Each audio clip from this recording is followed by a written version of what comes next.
देवभूमि समाचार में आपका स्वागत है। मैं हूं आपके साथ पूजा झा। बुलेटिन की शुरुआत करेंगे बड़ी खबर के साथ। चमोली से बड़ी अपडेट हमको मिल रही है। चमोली जिला पंचायत अध्यक्ष की बर्खास्तगी पर रोक लगा दिया गया है। नैनीताल हाईकोर्ट ने रद्द की है बर्खास्तगी का आदेश, रद्द किया है नैनीताल हाईकोर्ट ने। बड़ी अपडेट आपको दे रहे हैं। चमोली जिला पंचायत की बर्खास्तगी पर नैनीताल हाईकोर्ट ने रोक लगा दी है। हाईकोर्ट ने पंचायती राज नियमावली के पालन के निर्देश दिए हैं। सरकार को हाईकोर्ट ने नियमावली पालन करने के निर्देश दिए हैं। हाईकोर्ट के निर्देश पर अध्यक्ष पद पर बहाल हुई हैं रजनी भंडारी। तो बड़ी अपडेट आपको दे रहे हैं। हाईकोर्ट के निर्देश पर अध्यक्ष पद पर रजनी भंडारी बहाल हुई हैं। हाईकोर्ट ने उनकी बर्खास्तगी पर रोक लगा दी है। चमोली जिला पंचायत हैं रजनी भंडारी और हाईकोर्ट ने उनकी बर्खास्तगी पर रोक लगाया है। नैनीताल हाईकोर्ट ने उनकी बर्खास्तगी के आदेश पर रोक लगाए हैं। तो हाईकोर्ट के निर्देश के बाद अब अध्यक्ष पद पर फिर से बहाल हो गई हैं रजनी भंडारी। हाईकोर्ट ने पंचायती राज नियमावली के पालन करने के निर्देश दिए हैं सरकार को। हाईकोर्ट ने कहा है कि नियमावली पालन के निर्देश, जो नियमावली है उसके पालन का निर्देश किया जाए। हाईकोर्ट के निर्देश पर अध्यक्ष पद पर बहाल हो गई हैं रजनी भंडारी। बड़ी अपडेट आपको दे रहे हैं चमोली से, जहां पर जिला पंचायत अध्यक्ष की बर्खास्तगी पर रोक लगा दी गई है। नैनीताल हाईकोर्ट ने जिला पंचायत की बर्खास्तगी के जो आदेश दिए गए थे उसको रोक लगा दी है और अब हाईकोर्ट के निर्देश के बाद रजनी भंडारी एक बार फिर से अध्यक्ष पद पर बहाल हो गई हैं। इसी खबर पर ज्यादा अपडेट के लिए सोनू उनियाल हमारे साथ जुड़ गए हैं। सोनू, रजनी भंडारी एक बार फिर से अध्यक्ष पद पर बहाल हो गई हैं। हाईकोर्ट ने उनकी बर्खास्तगी पर रोक लगा दी है, क्या कुछ जानकारी है?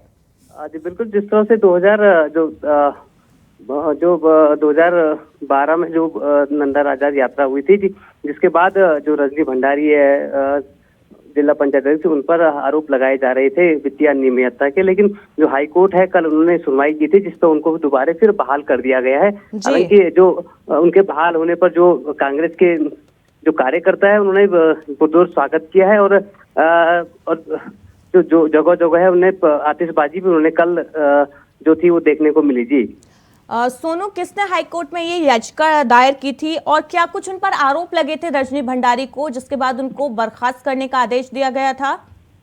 जी, जिस तरह से जो उपाध्यक्ष, जो जिला पंचायत उपाध्यक्ष जो थे, उन्होंने आरोप लगाया था रजनी भंडारी पे, जिला पंचायत अध्यक्ष पर, कि इन्होंने जो नंदा राजात है जो उस पर अनियमितता के आरोप इन पे लगे थे कि उन्होंने, और जो वहां पर बंदर बांट के आरोप लगे गए थे, जो उनको काम का जो टेंडर दिए गए थे, टेंडरों में भी धांधली का आरोप उन्होंने लगाया था। हालांकि जो कोर्ट है उन्होंने उनको उनके जो अपील थी उसको दरकिनार करते हुए और दोबारा जो पालिका जो जिला पंचायत अध्यक्ष है उनको फिर से कुर्सी में काबिज होने की जो आदेश जारी किया है। जी बिल्कुल सोनू, कोर्ट ने क्या कुछ जानकारी मांगी है इस मामले में अध्यक्ष पद को लेकर? जी बिल्कुल, कोर्ट ने साफ तौर पर जो कहा गया है, जो नियमावली 2012 के अंतर्गत जिस नियमावली के अंतर्गत जो अपील इन्होंने कोर्ट में जो विपक्ष ने की थी रजनी भंडारी पर जो आरोप लगाए गए थे, उसको लेकर कोर्ट ने साफ तौर पर ये कहा कि जो नियमावली है उसको दोबारा से उसका अध्ययन किया जाए और उसको दोबारा कोर्ट में पेश किया जाए। जी सोनू, रजनी भंडारी को एक बड़ी जीत मिली है, क्या कुछ उनका कहना है? कोर्ट के इस आदेश के बाद एक बार फिर से वो बहाल हो गई हैं, उनकी क्या प्रतिक्रिया आई है?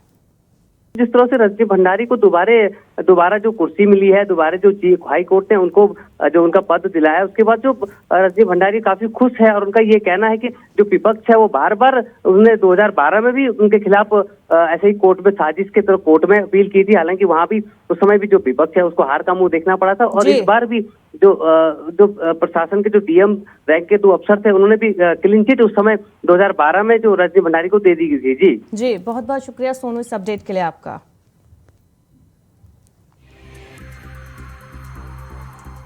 तो उत्तराखंड में बसों के संचालन की प्रक्रिया एक बार फिर से अधर में लटकी नजर आ रही है। 32 पर्वतीय रूटों पर बसों के संचालन की प्रक्रिया अधर में लटक गई है। रॉयल्टी से बसों का संचालन होना था, विभाग ने रॉयल्टी को होल्ड कर दिया है। रॉयल्टी अनुबंध की तुलना विभाग करेगा। अब तुलना के बाद विभाग इस मामले में फैसला करेगा। देहरादून से दिल्ली के लिए 5 ई बसें शुरू हुई थी। 5 ई बसों के ट्रायल पर रॉयल्टी की अब समीक्षा की जाएगी और समीक्षा के बाद ही इन बसों का संचालन फिर से शुरू होगा। विभाग ने रॉयल्टी को फिलहाल होल्ड कर दिया है। देहरादून से दिल्ली के लिए 5 ई बसें शुरू हुई थी।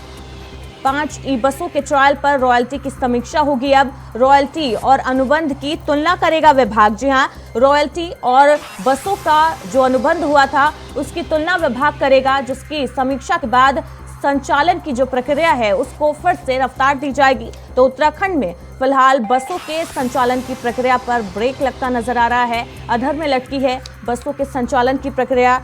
32 पर्वतीय रूटों पर बसों के ई बसों के संचालन की प्रक्रिया अभी फिलहाल बीच में ही रोक दी गई है।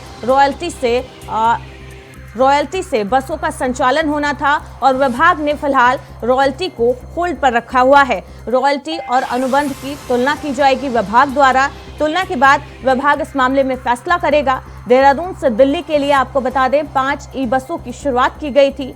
5 ई बसों के ट्रायल पर रॉयल्टी की अब समीक्षा की जाएगी विभाग द्वारा, जिसके बाद इन बसों के संचालन पर कोई फैसला लिया जाएगा। फिलहाल रॉयल्टी और अनुबंध की तुलना विभाग द्वारा की जाएगी। परिवहन विभाग इन दोनों की तुलना करेगा, समीक्षा करेगा, जिसके बाद बसों के संचालन की प्रक्रिया को रफ्तार मिल सकती है।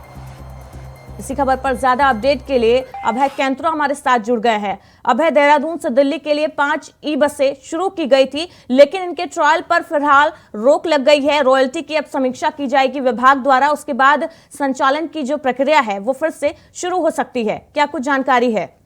जी बिल्कुल, ये कह सकते हैं कि जो परिवहन विभाग का जो ई बसों को लेकर जो समीक्षा होनी थी या जो स्मार्ट सिटी रथ की परियोजना चलनी थी, उसकी एक बार फिर यहाँ पर समीक्षा होगी और उसी समीक्षा के बाद ये कह सकते हैं कि जो पर्वतीय जिलों पे जो नए रूटों पर जो बसों का संचालन होना था, उस संचालन को यहाँ पर हरी झंडी दी जाएगी। लेकिन इसके अलावा अगर सीधे तौर पर देखा जाए तो जो पिछले दिनों देहरादून से दिल्ली रूट पर जो ई बसें चलती थी, जो ई बसें संचालित की गई थी, उनकी समीक्षा प्राथमिक तौर पर यहाँ पर की जाएगी और उसके बाद जो रॉयल्टी या फिर जो दूसरा अनुदान की जो चीजें होती थी उसको लेकर बातचीत यहाँ पर होगी। तो सरकार के लिए बड़ा महत्वपूर्ण विषय है, परिवहन विभाग के लिए बड़ा महत्वपूर्ण विषय है और उस विषय को लेकर ये कह सकते हैं कि अब समीक्षा के बाद ही सरकार की तरफ से नए रूटों पर बसों के संचालन को लेकर अंतिम निर्णय लिया जाएगा। जी अभय, कितने पर्वतीय रूटों पर इन ई बसों का संचालन होना है? जी बिल्कुल, पर्वतीय क्षेत्रों में 32 नए रूटों पर बसों का संचालन यहाँ पर होना था, जिसमें शुरुआत ये कह सकते हैं कि मैदानी क्षेत्रों से की गई थी। 5 नई बसें दिल्ली से देहरादून रूट पर यहाँ पर संचालित की गई थी, उसकी एक वहां समीक्षा हो चुकी है और अब उस समीक्षा का मूल्यांकन यहाँ पर करने की तैयारी चल रही है ताकि यहाँ पर रिजल्ट निकल सके और अगर ये परियोजना सही लगती है तो फिर सरकार इस दिशा में और बेहतर कदम यहाँ पर उठाएगी। जी अभय, रॉयल्टी और अनुबंध की जो है तुलना की जाएगी विभाग द्वारा, जिसके बाद विभाग इस मामले में कोई फैसला लेगा कि इन ई बसों का संचालन कब से शुरू किया जाए। तो क्या कुछ उम्मीद लग रही है कि कब से प्रदेश में ई बसों का संचालन शुरू हो पाएगा? शुरुआती दौर में कह सकते हैं कि जो दिल्ली रूट की जो ई बसें थी उनका सिर्फ संचालन यहाँ पर होना है और उस संचालन जो हुआ है उसका एक मूल्यांकन यहाँ पर होना है। उस मूल्यांकन के बाद ही ये कह सकते हैं कि आगे की रणनीति विभाग की तरफ से तय की जाएगी। लेकिन इतना जरूर कहा जा सकता है, अगर ये मूल्यांकन सही निकलता है और जो परियोजना चलाई गई इसके सफल परिणाम देखते हैं तो फिर तो राज्य के जो पर्वतीय जो क्षेत्र हैं उनका जो 32 नए रूट जो निर्धारित किए गए उन 32 रूटों पर भी यहाँ पर इस योजना संचालन किया जाएगा और ये कह सकते हैं कि पूरी तरीके से पर्यावरण के समर्पित ये चीज कही जाएगी जो पर्यावरण को बचाने वाले होगी ताकि ई बसों के संचालन में किसी और प्रकार का नुकसान ना हो। जी अभय, शुरुआती दौर में कितनी ई बसों का संचालन किया जाएगा उत्तराखंड में? बिल्कुल, अभी पायलट प्रोजेक्ट के रूप में समझा जा सकता है कि राजधानी देहरादून में 10 नए रूटों पर इन ई बसों का संचालन यहाँ पर किया गया है जो पूरी तरीके से इलेक्ट्रिक बस है। दिल्ली रूट पर 5 नई बसों का यहाँ पर संचालन किया गया है। इसके अलावा ऋषिकेश और हरिद्वार में भी इस योजना के अगले चरण में ई बसों का संचालन यहाँ पर किया जाएगा और फिर उसके बाद पर्वतीय रूटों के खासतौर पर 32 जो पर्वतीय रूट हैं जो सबसे ज्यादा व्यस्त रहते हैं उन जगहों पर ई बसों का संचालन यहाँ पर होगा। तो ये सरकार के लिए भी और पर्यावरण के लिहाज से भी काफी महत्वपूर्ण इस परियोजना को समझा जा सकता है।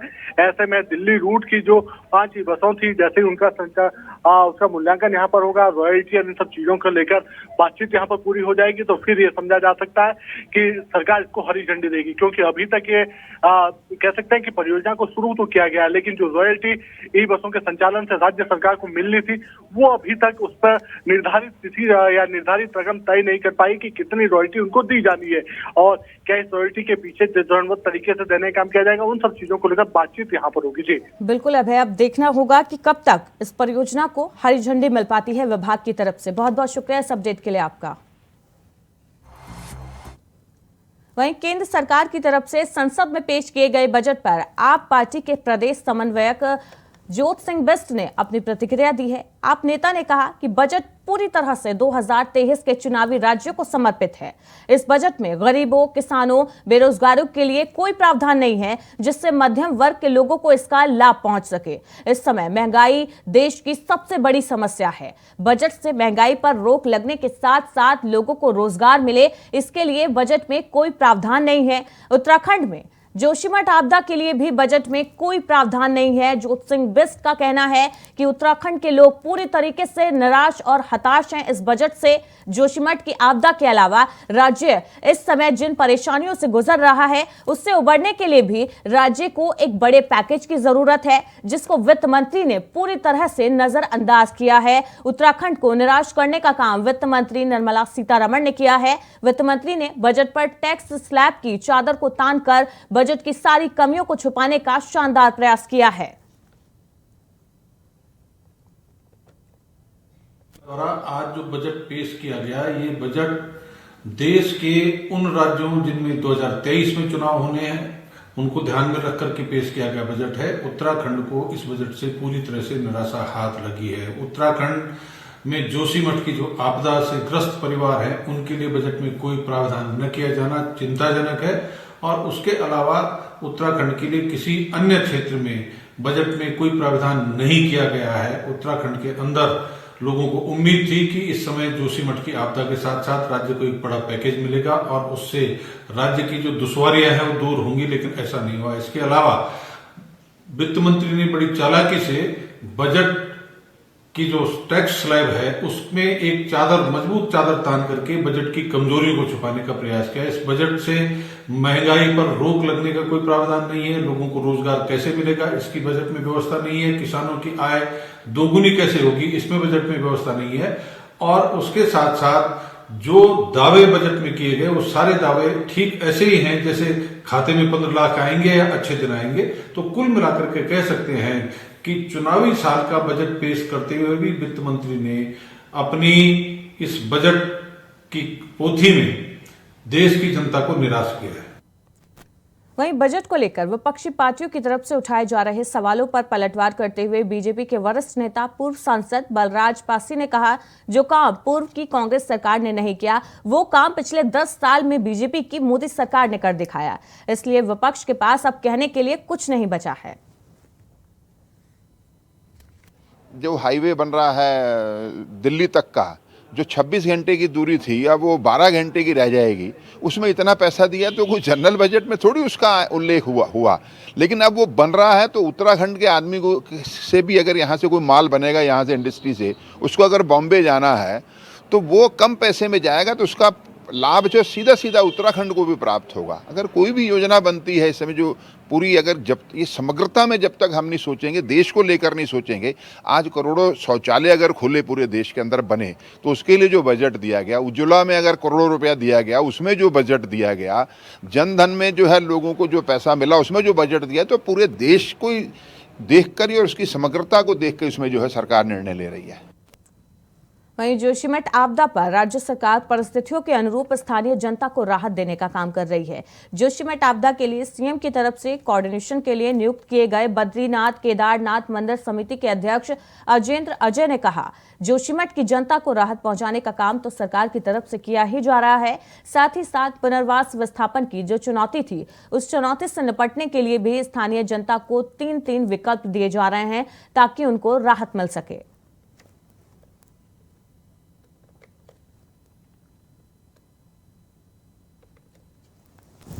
देखिए, आप जानते हैं कि जोशीमठ की जैसे ही आपदा सामने आई और जो समस्या विकट होने लगी तो प्रदेश सरकार के द्वारा तत्काल वहाँ पर जो प्रभावित थे उनको राहत पहुँचाई गई और उनको जो जिनके भवन खतरे की जद में थे उनको तत्काल वहाँ से सुरक्षित स्थानों पर शिफ्ट कर दिया गया। होटल्स, विद्यालय और गेस्ट हाउसों में उनको अस्थायी तौर पर उनको रोका गया है और वहाँ पर उनके आवास से लेकर, भोजन से लेकर, मेडिकल फैसिलिटी, इसके अलावा जो ठंड से बचाव के लिए जो भी उपाय हो सकते थे, हीटर, ब्लोअर, इलेक्ट्रिक केटल, अलाव इत्यादि की भी व्यवस्थाएं की गई। तो कुल मिलाकर के जो तात्कालिक राहत थी वो बहुत त्वरित गति से सरकार के स्तर से उनको पहुंचाई गई है। और जो अब जो हमारे समक्ष जो बड़ी चुनौती है वो विस्थापन और पुनर्वास की है। और विस्थापन और पुनर्वास के लिए जैसे कि आपके संज्ञान में होगा ही कि प्रदेश सरकार द्वारा माननीय मुख्यमंत्री जी के निर्देश पर जिलाधिकारी के अध्यक्षता में एक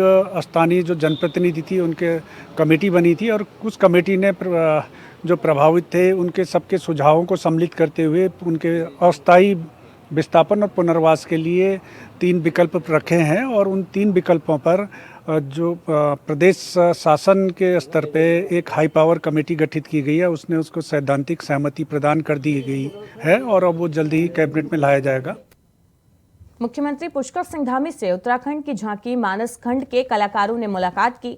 सीएम को महानिदेशक सूचना ने झांकी को मिले प्रथम पुरस्कार की ट्रॉफी सौंपी है। गणतंत्र दिवस पर उत्तराखंड की झांकी को प्रथम पुरस्कार मिला और सीएम धामी ने हर कलाकार को 50-50 हजार रुपए की धनराशि देने की घोषणा की है। तो मानस खंड के कलाकारों ने सीएम धामी से मुलाकात की और आपको बता दें, गणतंत्र दिवस पर मानस खंड की झांकी जो निकली थी उसको प्रथम पुरस्कार मिला है, जिसकी ट्रॉफी उनको सौंपी गई आज। और इस दौरान सीएम धामी ने सभी कलाकारों को 50-50 हजार रुपए के इनाम का ऐलान देने की घोषणा की है।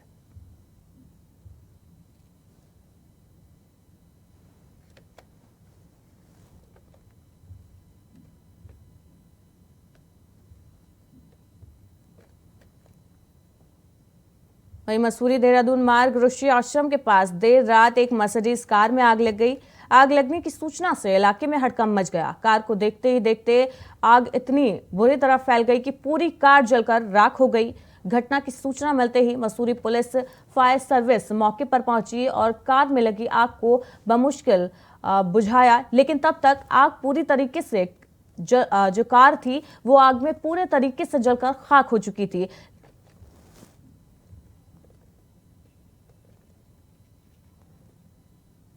तो आश्रम के पास खड़ी एक मर्सिडीज कार में अचानक आग लग गई।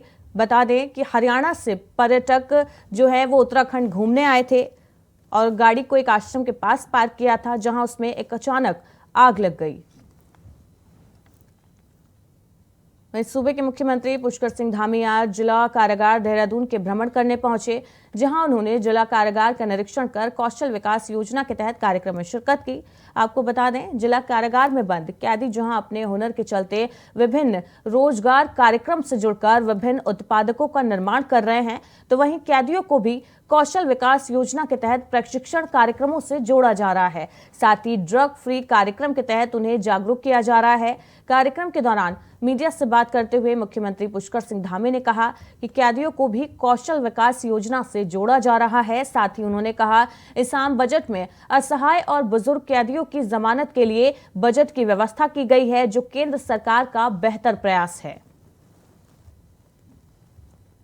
जेल में भी चूँकि हमारे जो लोग बंद हैं तो सभी समाज के ही लोग हैं और जेलों में ये बड़ी समस्या है। जेल के लोगों को जब कोई जेल में बंद कैदी ड्रग्स एडिक्ट होते हैं तो उनके लिए व्यवस्थित उनको करना शुरुआती दिनों में काफ़ी कठिन होता है। और जो हमने देवभूमि ड्रग्स फ्री 2025 का संकल्प लिया है उसमें सभी की भागीदारी होनी है, इसलिए सभी का हम आह्वान करते हैं, सबसे अपील करते हैं कि हर व्यक्ति इस अभियान में शामिल हो और सब लोग जागरूकता बढ़ाने के लिए, लोगों के इस नशे से दूर रहने के लिए जो भी अभियान हो सकता है उस अभियान का हिस्सा बने।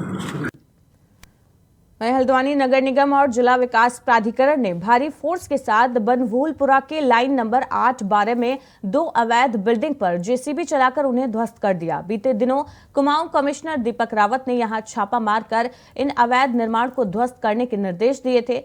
कमिश्नर की छापेमारी कार्रवाई के दौरान स्थानीय लोगों ने न सिर्फ सरकारी काम में बाधा डाला बल्कि अधिकारियों और कर्मचारियों के साथ अभद्रता भी की। लिहाजा 5 नामजद और 200 अज्ञात के खिलाफ मुकदमा दर्ज कर दिया गया, जिसके बाद जगह खाली करने के लिए 2 दिन का वक्त दिया गया था। और अब इसी कड़ी में कार्रवाई करते हुए नगर निगम जिला विकास प्राधिकरण ने भारी पुलिस फोर्स के साथ संयुक्त रूप से दोनों अवैध बिल्डिंग को जेसीबी चलाकर ध्वस्त कर दिया। नगर आयुक्त पंकज उपाध्याय का कहना है कि एक तो अवैध निर्माण किया गया, ऊपर से प्रशासन के ऊपर दादागिरी दिखाई गई, जिस पर मुकदमे की कार्रवाई के साथ आज अवैध निर्माण को ध्वस्त कर दिया गया। यहाँ पर पर्याप्त पुलिस बल का इंतजाम किया गया है। मैं स्वयं उपस्थित हूँ यहाँ पर, और जो अवैध अतिक्रमण को हटाने का कार्य है वो शांतिपूर्वक चल रहा है। लाइन नंबर 8 और लाइन नंबर 12 में नजूल लैंड पर, जिनका फ्री होल्ड अभी नहीं हुआ था और उन्होंने सरकारी ज़मीन पर निर्माण किया था, जिसको लेकर 3 दिन पहले यहाँ पर जब कार्रवाई की गई थी तो इन लोगों ने लिखित आश्वासन दिया था कि 2 दिन में इस निर्माण को हटा लिया जाएगा। चूँकि इन लोगों ने अभी इस निर्माण को नहीं हटाया है, इसलिए पुलिस प्रशासन और नगर निगम की टीम के साथ इस निर्माण को ध्वस्त किया जा रहा है। लाइन नंबर 8 तो अवैध निर्माण पर प्रशासन की कार्रवाई की गई है। हल्द्वानी से अमित चौधरी हमारे साथ जुड़ गए हैं। अमित, हल्द्वानी में प्रशासन की कार्रवाई देखने को मिली है अवैध निर्माण पर, क्या कुछ कार्रवाई की गई है? हाँ बिल्कुल, आपको बता दूं कि विकास प्राधिकरण और नगर निगम की संयुक्त टीम अब उन सभी जगहों में, हल्द्वानी के अंदर उन सभी जगहों को चिन्हित कर दी जो अवैध निर्माण की श्रेणी में आते हैं। और हल्द्वानी के अंदर कई ऐसी जगह तो लगातार लंबे समय से अवैध निर्माण की शिकायतें यहाँ पर बन रही थी और पूरी तरीके से उसमें प्रशासन अब कानून को अपनाया हुआ रहता है। और इसमें कमिश्नर की बात की जाए, सिटी मजिस्ट्रेट की बात की जाए, जो नगर निगम का आयुक्त पंकज उपाध्याय उनकी बात की जाए, लगातार चिन्हित कर रहे जा रहा है उनकी तरफ से इन सभी जगहों को। आज फिलहाल बनभूलपुरा क्षेत्र में 2 जगह अवैध अतिक्रमण को उन्होंने यहाँ पर ध्वस्त किया है, जिसमें यहाँ काफी बड़ी संख्या में अवैध निर्माण किया जा रहा था। उसमें उनके द्वारा यहाँ पर आज ये कार्रवाई की गई है। और लेकिन लगातार पिछले कुछ समय से जब से ये कार्रवाई शुरू हुई है, लोग लगातार विरोध कर रहे हैं। और बिल्कुल अमित, देखना होगा आगे क्या ये कार्रवाई जारी रहेगी, क्या कुछ कार्रवाई होगी। बहुत बहुत शुक्रिया इस अपडेट के लिए आपका। वहीं मुख्यमंत्री पुष्कर सिंह धामी बजट को लेकर आज उन्होंने प्रेस कॉन्फ्रेंस की। इस दौरान बजट को लेकर विस्तार से जानकारी देते हुए कहा कि ये बजट भारत की नींव को मजबूत करने वाला बजट है। उन्होंने कहा उत्तराखंड के लोगों को इस बजट से बेहद लाभ मिलने वाला है। इस बजट में हर वर्ग का ध्यान रखा गया है। मुख्यमंत्री पुष्कर सिंह धामी ने संसद में पेश केंद्रीय बजट को सच्चे मायने में अमृतकाल का बजट बताया। उन्होंने कहा इस बजट में युवा, मध्यम वर्ग, किसान, महिला समेत हर वर्ग के हितों का ध्यान रखा गया है। बजट समावेशी विकास, वंचितों को वरीयता, बुनियादी ढांचे और निवेश, क्षमता विस्तार, हरित विकास, युवा शक्ति और वित्तीय क्षेत्र को समर्पित है। क्या कुछ उन्होंने कहा, आपको सुनवाते हैं। वित्त मंत्री जी ने जो बजट कल रखा है, उसमें जो टैक्स रिजीम में टैक्स छूट की सीमा 5 लाख थी सालाना, उसको बढ़ाकर 7 लाख रुपए कर दिया गया है। ये जहां इस बजट में उद्यमियों की, गरीब वर्ग की और मध्यम वर्ग की विशेष रूप से चिंता की गई है। इसके साथ साथ अभी मैं इस कार्यक्रम में आने से पहले आज जिला कारागार देहरादून में गया था कि इस बजट में एक और प्रावधान किया गया है कि जो कैदी जेलों में बंद हैं, जो निर्बल वर्ग के हैं, वृद्धजन हैं, जिनकी कोई बेल लेने वाला नहीं है, उस धनराशि का प्रावधान भी इस बजट में किया गया है। इस बजट में प्रधानमंत्री आवास योजना का बजट 66 लाकर 79,000 करोड़ रुपए कर दिया, जिससे कि अब शहरी इलाकों में जो मकान बनाने के लिए 2.5 लाख रुपए की मदद होती थी, अब कुल मिलाकर 3 जनवरी 2022 तक अभी तक 1.14 करोड़ घरों के निर्माण को मंजूरी दी गई थी, जिनमें से 53.42 लाख घरों का निर्माण और वितरण हो चुका है। 16 लाख घरों का और भी निर्माण किया जा रहा है। देवभूमि समाचार में फिलहाल इतना ही। लगातार खबरों के लिए देखते रहिए इंडिया वॉइस।